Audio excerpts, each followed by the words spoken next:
আসসালামাইকুম দর্শক ভাইরা, কেমন আছেন ভাই?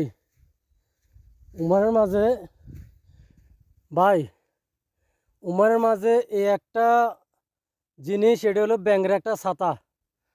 এটা হলো ব্যাঙের একটা ছাতা। এই ছাতাটার দাম উমানিদের জন্য হাজার হাজার লক্ষ লক্ষ টাকা। এই ছাতাটা আপনার, এটা একটা ফুল আর কি। এটা আপনার মনে হয় ব্যাঙের থেকে হয়, যতটুকু আমি জানি। এই জিনিসটা আপনার হাজার হাজার টাকা দাম আছে। আর এই জিনিসটা আপনার ওমানিরা আমাদেরকে মানে আমাদেরকে ভাড়া করে এনে রাত্রে, তারপরে পাহাড়ের ভিতরে, জঙ্গলের ভিতরে, এরকম বালুর পাহাড়ের ভিতরে এটা টোকাইতে থাকে। এটা টোকাই নিয়ে তারা বিক্রি করে। এটা অনেক অনেক টাকা ভাই। আর এটার মাঝে এমন কি মূল্যবান জিনিস আছে যে এটার দাম সোনার চেয়েও বেশি।